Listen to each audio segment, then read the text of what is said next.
অসুস্থতার কারণ দেখিয়ে ভবানী ভবন গেলেন না অভিষেক বন্দ্যোপাধ্যায়। হাজিরার জন্য 15 দিন সময় চেয়ে সিআইডিকে অভিষেক বন্দ্যোপাধ্যায়ের চিঠি। বিধানসভায় সই বিতর্কে হাজিরা দিতে সময় চাইলেন অভিষেক বন্দ্যোপাধ্যায়।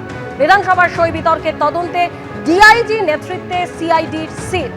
সোনারপুর কাণ্ডের উল্লেখ করে সময় চাইলেন অভিষেক বন্দ্যোপাধ্যায়।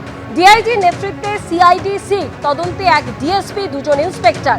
শনিবারই কালীঘাটের বাড়িতে গিয়ে অভিষেক বন্দ্যোপাধ্যায়কে সিআইডির তরফে নোটিশ দেওয়া হয়। শরীর তাড়াতাড়ি ভালো হোক, ঈশ্বরের কাছে কামনা করছি। উনি সুস্থ থাকুন, ভালো থাকুন, মাঠে থাকুন, বিরোধিতায় থাকুন, সমালোচনায় থাকুন, বিরোধী নেতার ভূমিকা পালন। সরকারে থেকে দুর্নীতি আর বিরোধী হয়েও জালিয়াতি। বিধানসভায় সই জালিয়াতির পর্দাফাঁস হলো জানিয়ে মুখ পুড়ল তৃণমূলের। আর 2 বিধায়ক সরব হতেই তৃণমূল কংগ্রেস বহিষ্কার করলো এই 2 বিধায়ককে। বিধানসভায় সই জালিয়াতির পর প্রশ্ন উঠছে, তাহলে কি ভাঙনের মুখে তৃণমূল কংগ্রেস? সরকারে থেকেও দুর্নীতি, বিরোধী হয়েও জালিয়াতি। আপনারা জানেন এর আগে সরকারে থাকাকালীন একাধিক দুর্নীতির অভিযোগ উঠেছিল তৃণমূল কংগ্রেসের বিরুদ্ধে, আর এবার বিরোধী হয়েও জালিয়াতির অভিযোগ সামনে এলো। বিধানসভায় সই জালের পর্দাফাঁস হলো জানিয়ে মুখ পুড়ল তৃণমূল কংগ্রেসের। আর এই নিয়ে 2 বিধায়ক সন্দীপন সাহা এবং ঋতব্রত বন্দ্যোপাধ্যায় সরব হতেই তাদেরকে দল থেকে বহিষ্কার করল তৃণমূল কংগ্রেস। আর এই নিয়ে মুখ্যমন্ত্রী শুভেন্দু অধিকারী কি বলছেন? তিনি বলছেন, বিধানসভায় তৃণমূলের সই জালিয়াতি নিয়ে তদন্তে সিআইডি। এই নিয়ে স্পিকারের কাছে অভিযোগ জানান ঋতব্রত বন্দ্যোপাধ্যায় এবং সন্দীপন সাহা। বিরোধী দলনেতা নির্বাচনে কোনো প্রস্তাব নেওয়া হয়নি, 6 মে প্রস্তাব সাজানো ও বিকৃত করা হয়েছে বললেন মুখ্যমন্ত্রী। আর কি বললেন তিনি, শুনবো। তৃণমূল কংগ্রেসের সাধারণ সম্পাদক তিনি একটা রেজুলেশনের কপি পাঠান 70 জনের এমএলএ সই করা।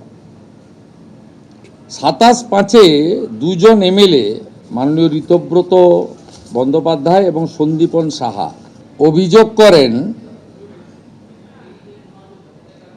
বলে দিচ্ছি অভিযোগটা কি। 2 MLAs of AITC submitted a complaint to the Honorable Speaker alleging that no resolution was adopted with regard of selection of LOP on 6/5/2026. They had signed in the meeting resolution book on 19/5/2026. The complaint alleged that the resolution dated 6/5/2026 was manufactured and fabricated.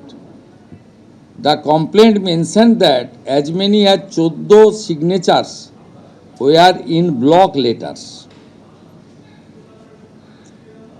টিএমসির 2 জন এমএলএর অভিযোগের ভিত্তিতে স্পিকারের নির্দেশে principal secretary hair street থানায় একটি FIR করেন এবং home সেক্রেটারির নির্দেশে আমার অনুমোদনে পুলিশ মন্ত্রী হিসেবে এটাকে সিআইডিতে দিয়ে দেয়। সিআইডি 13 জন এমএলএকে